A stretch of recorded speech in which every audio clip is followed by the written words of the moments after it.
It was supposed to be a perfect family BBQ in our Atlanta backyard. I'm Jane Kelly, 32, single, and I'd spent all morning grilling burgers, setting up tables, hoping to bring everyone together. My younger sister, my parents, and my grandmother were there chatting under the string lights. I thought we'd have a real family moment. Then my sister stood up, pointed at my new white sneakers, and sneered. "Mom said they're as fake as you." Before I could react, she accidentally tipped her glass of cranberry juice, soaking my shoes. The sharp tang of the juice hit my nose as it dripped down my laces. My parents and grandmother froze. Then my parents burst into harsh laughter, their voices cutting through the warm evening air. My face burned, but I kept my mouth shut. I walked away, their cackles ringing in my ears. Inside my room, I stared at the stained sneakers, my hands shaking. I'd been sending my sister $1,500 every month for her rent and bills, and this was how she repaid me. I wasn't just hurt, I was done. What happened next turned our family upside down, and they never saw it coming. If you're stunned by their betrayal, hit subscribe and share this story. You won't believe how this unfolds. That night, I sat in my room staring at the stained shoes. The cranberry juice had dried into ugly red streaks, a constant jab at Rhonda's betrayal. I sank onto my bed, my mind churning. For years, I'd been sending Rhonda Blake, my younger sister, $1,500 every month. Her rent, utilities, even her phone bill, I covered it all. She'd text me sob stories about struggling to make ends meet, and I'd believed her. Family helps family, right? But tonight, her words. "Mom said they're as fake as you," kept replaying each syllable, a knife. She didn't just mock me, she used our mom's judgment to tear me down in front of everyone. And they laughed. I grabbed my phone, opened my banking app, and pulled up the recurring transfer labeled Rhonda Support. $1,500 every month, no questions asked. I thought of the overtime hours I'd worked as a data analyst, the vacations I'd skipped to keep my savings intact, all for her. For what? So she could humiliate me in my own backyard. My finger hovered over the screen, then I tapped Cancel Transfer. The app prompted, "Are you sure?" I didn't blink. Done. No heads up, no explanation. Rhonda would find out when her landlord called. The doorbell rang, snapping me out of my haze. I trudged downstairs expecting a neighbor. Instead, it was my grandmother, Alice Dean. Her silver hair caught the porch light, and her sharp eyes softened when she saw me. "Jane, we need to talk," she said, stepping inside. I led her to the living room, where she settled on the couch, her posture firm but kind. "I saw what happened out there," she said. "I didn't laugh, Jane. I'm ashamed of them." Her voice held a quiet strength that steadied me. Alice leaned closer, her hands clasped.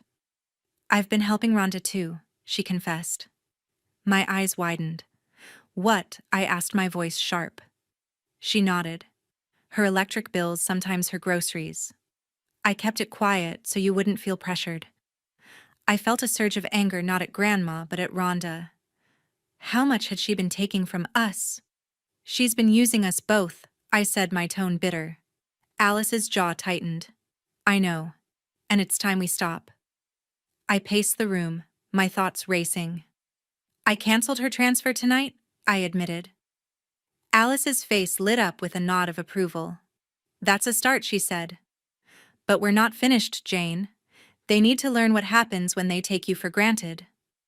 My heart pounded. "What do you mean?" I asked. Alice's lips curved into a sly smile. "I have a plan," she said. "Something to make Rhonda think twice about crossing you." She wouldn't elaborate, only said, "Trust me, Jane, just wait." She squeezed my hand, her grip firm and reassuring. As Grandma left, I felt a spark of strength. Rhonda thought she could mock me and keep cashing my checks. She was wrong. Alice's words gave me hope, a sense that I wasn't alone in this fight. I trusted her. She'd always seen through people's games. I went back to my room, the stained sneakers less painful to look at now. Something was shifting, and I was ready to see it through. By morning, my phone lit up with notifications. I woke to a barrage of messages, each one sharper than the last. Rhonda Blake had sent a dozen texts, her words laced with rage. Jane, what's your deal? You canceled my payment. You think you can just cut me off. Another read. You're so selfish. You owe me an answer now. I stared at the screen, my stomach knotting. I knew she'd notice the missing transfer eventually, but her fury hit like a tidal wave. She wasn't just mad, she acted like I'd robbed her of something she was entitled to. Then, another message popped up, this one from my mom, Patricia Kelly. I opened it, hoping for a shred of fairness, but her words stung worse than Rhonda's. Jane, you're blowing this out of proportion, she wrote. Rhonda's struggling, and you know she needs help. Why would you do this to her? Not a word about the BBQ, not a hint of apology for her laughter. Mom had always favored Rhonda, but this felt like a gut punch. She wasn't trying to understand, she was taking sides, and it wasn't mine. A third notification came from my dad, George Kelly. His message was short and cold. This is irresponsible, Jane. No explanation, no follow-up, just a jab that echoed Mom's blame. I tossed my phone onto the bed, my hands trembling. My whole family was ganging up on me, acting like I'd betrayed them by stopping the money. They didn't care about how Rhonda had humiliated me or how they'd joined in her laughter. All they cared about was the cash flow I'd been pouring into Rhonda's life. I didn't reply to any of them. Not Rhonda's angry texts, not Mom's guilt trip, not Dad's curt judgment. The words I wanted to say were trapped in my chest, tangled with hurt and anger. I kept rereading their messages, each one a reminder that they saw me as a wallet, not a sister or daughter. But the more I thought about it, the stronger my resolve grew. I'd spent years propping Rhonda up, and they'd repaid me with scorn. I was done being their doormat. That afternoon, I drove to Grandma's house, craving her steady presence. Alice was in her study, surrounded by stacks of papers. She looked up, her eyes sharp but warm. They're hounding you, aren't they? She asked, a knowing glint in her gaze. I nodded, showing her the texts. She read them, her face tightening. They're panicking, she said. They know they've lost their free ride. She set my phone down and pulled out a folder marked Expenses. What's that? I asked, leaning closer. Proof, Alice said, her voice firm. Bank statements, utility records, everything showing how much Rhonda's been taking from us. I felt a spark of hope. What are you going to do with it? I asked. Grandma's lips curved slightly. I'm building a case, she said. They need to see what happens when they take advantage of you. She didn't share more, but her confidence was contagious. I left her house with a renewed sense of strength. Rhonda and my parents could rage all they wanted, but Alice was already one step ahead. A week later, Alice called me to her house. I pulled into her driveway, the familiar sight of her tidy Atlanta bungalow calming my nerves. The past 7 days had been a storm of silence from my phone, no more. Texts from Rhonda, Mom, or Dad since their barrage of blame. But the quiet felt heavy, like the calm before something bigger. I stepped inside, and Grandma greeted me with a warm hug, her silver hair pulled back in a neat bun. Come to the dining room, Jane, she said, her voice steady but laced with purpose. I followed, sensing she was about to reveal something big. Alice sat at the table, a stack of legal documents spread out before her. I've been doing some thinking, she said, tapping a folder labeled Property. Rhonda's been living in that house on Oak Street, right? I nodded, picturing the cozy rental my sister called home. Well, Alice continued, her eyes narrowing, I own half of it. My jaw dropped. What? I asked, leaning forward. I bought it years ago with your grandfather, she explained. We let Rhonda stay there for next to nothing, thinking she'd get on her feet. But she hasn't, and I'm done letting her freeload. Her words hit like a spark. Alice wasn't just upset, she was ready to act. I'm transferring my share of the property, she said. Either Rhonda pays market rent or she moves out. I stared at her, a mix of shock and admiration swirling inside me. You're serious? I asked. Grandma nodded, a glint of defiance in her eyes. She needs to learn responsibility, she said. You've been carrying her too long, and so have I. I felt a weight lift knowing Alice was on my side, ready to pull the rug out from under Rhonda's entitled life. But a part of me worried would Rhonda lash out even harder. As if reading my mind, Alice added, "Don't worry, I've got more up my sleeve." The doorbell chimed and I opened it to find Susan Long, my best friend. Her dark curls bounced as she stepped inside, her sharp eyes scanning my face. "You okay, Jane?" she asked, pulling me into a quick hug. I hadn't seen her since the BBQ. She'd been out of town, but I'd texted her about the fallout. "I'm getting there," I said, leading her to the dining room. Susan sat down, glancing at Alice's documents. "What's all this?" she asked, her voice curious but cautious. Alice filled her in, explaining the property ownership and her plan to force Rhonda to stand on her own. Susan's face lit up with a sly grin. "That's brilliant, Alice," she said. "But you need leverage. Something to shut down any pushback." She turned to me. "You should record Rhonda's next outburst. She's bound to say something incriminating, something that proves she's been using you." I blinked, the idea catching me off guard. "Record her?" I asked. Susan nodded. "Your phone's got a voice memo app, right? Just keep it ready. If she comes at you again, you'll have proof of how she really is." Alice clapped her hands. "I like it," she said. "Evidence like that could make things airtight." I felt a surge of strength, like a fire kindling inside me. Susan's idea was practical, sharp, exactly what I needed to feel in control. "I can do that," I said, my voice firmer than it had been in days. Alice reached across the table, squeezing my hand. "We're a team, Jane," she said.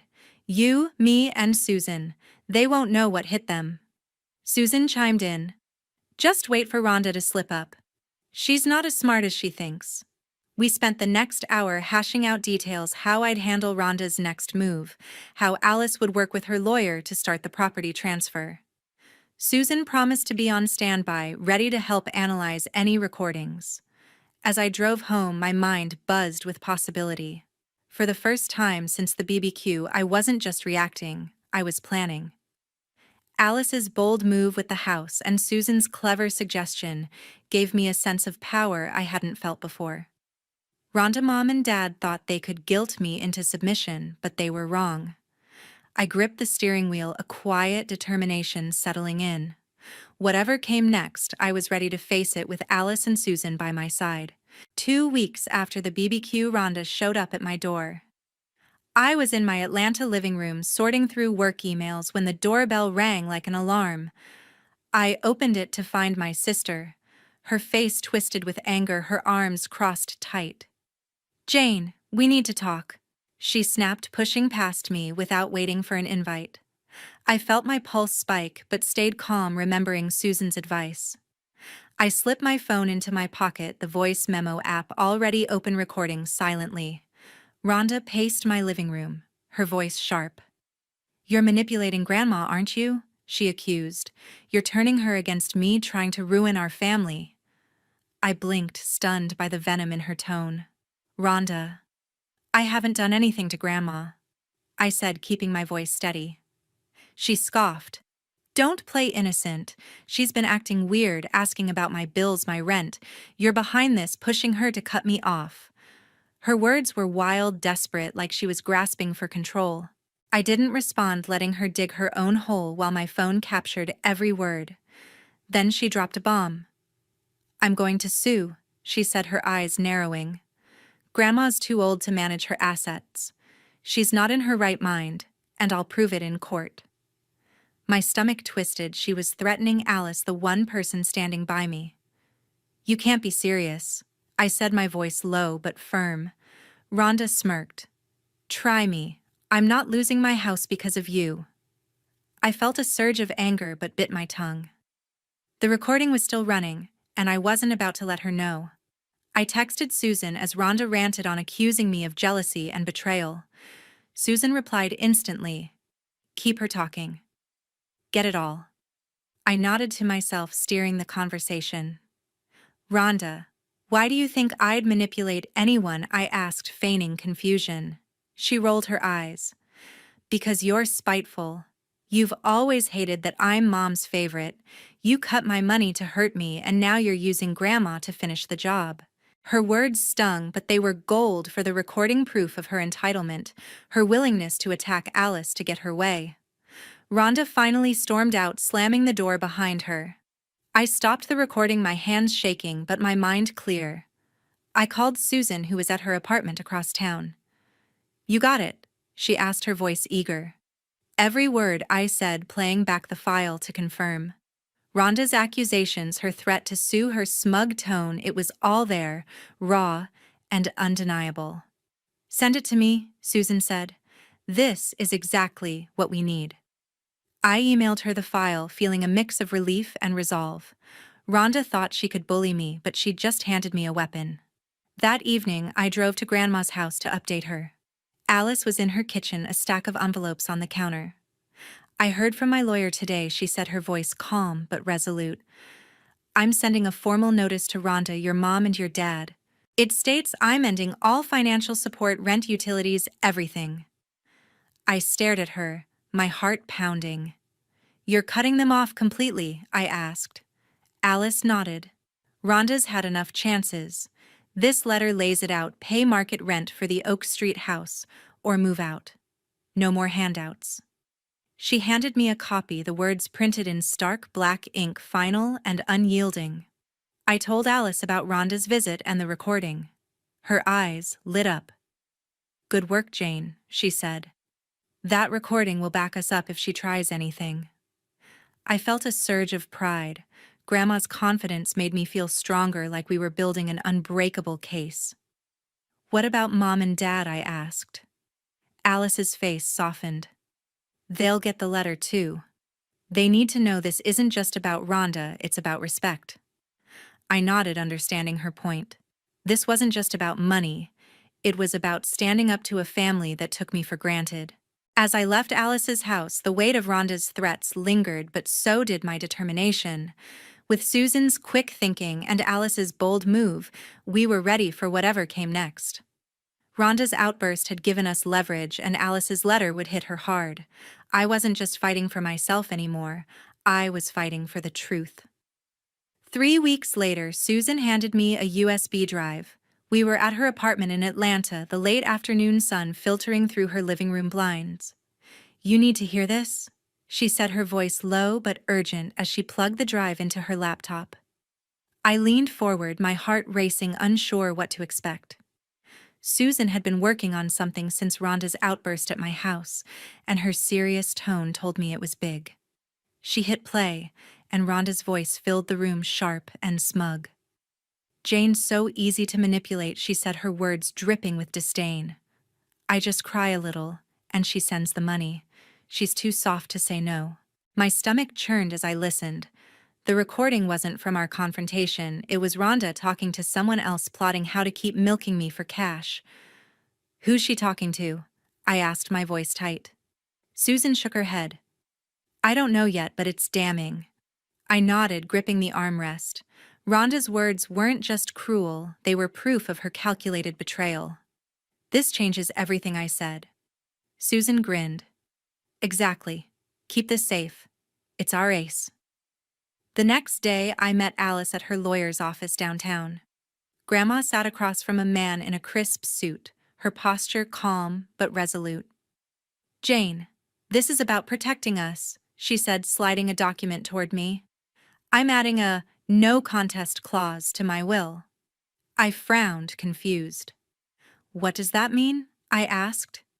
The lawyer, adjusting his glasses, explained, "It ensures that if anyone challenges Alice's will, like Rhonda's threat to claim she's not competent, they'll lose their inheritance entirely."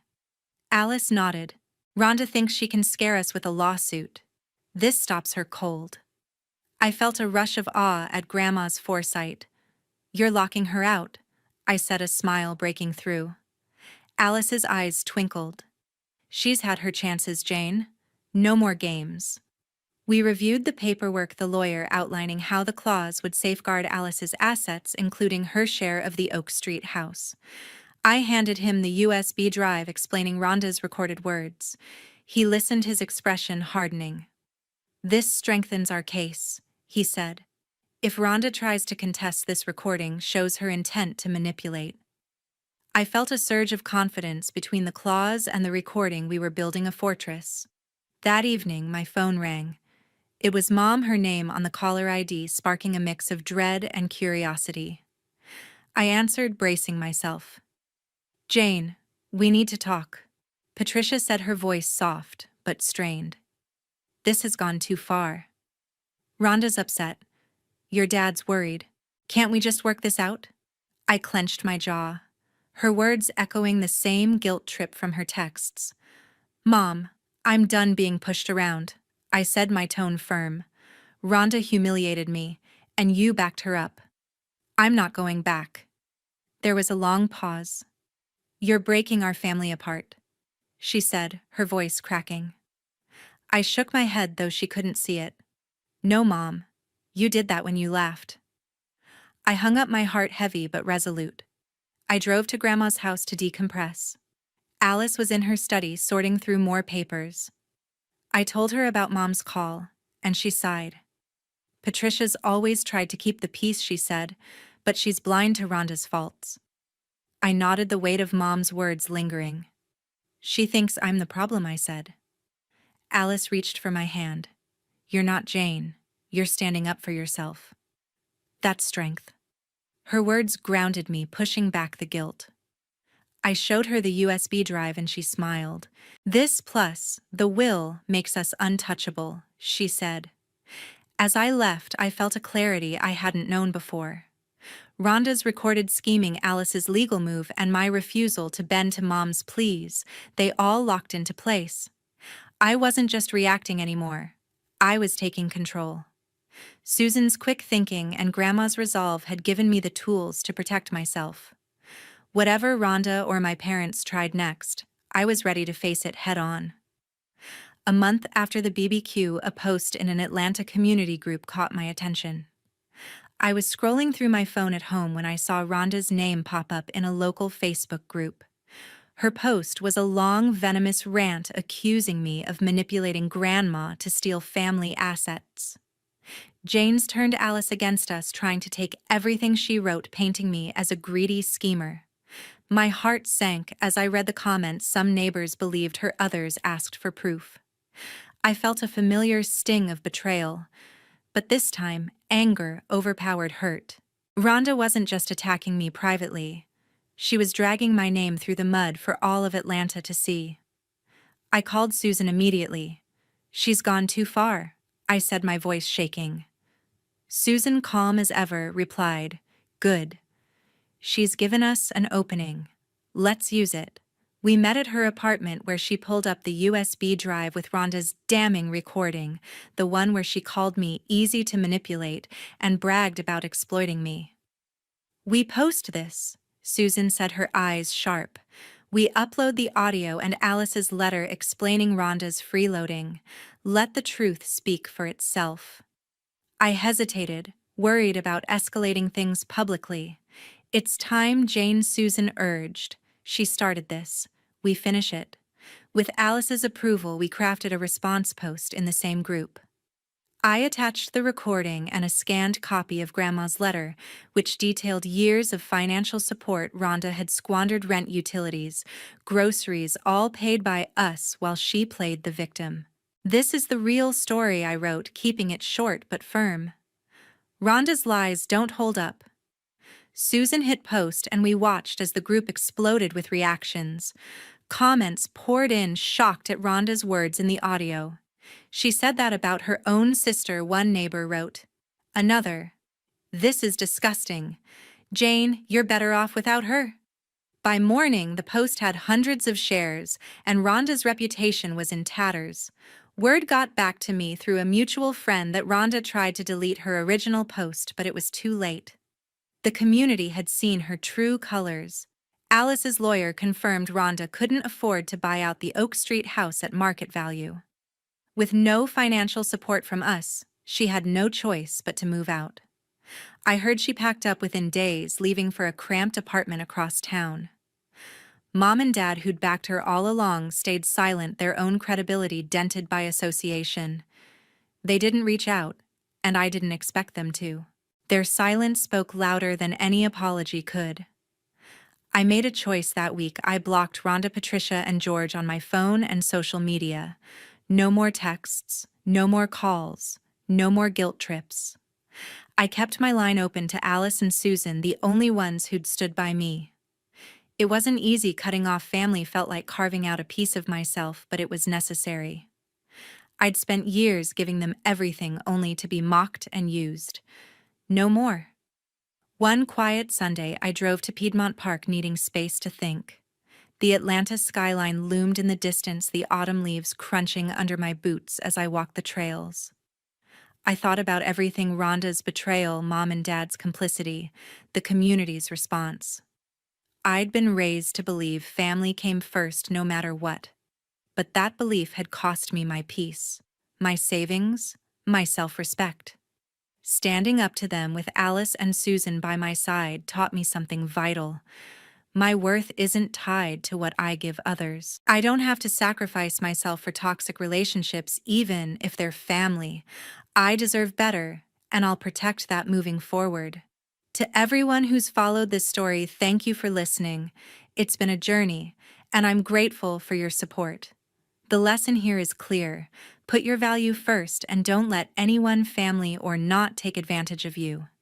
If this resonates, share your thoughts below. What would you have done in my place? Your stories matter, and I'd love to hear them.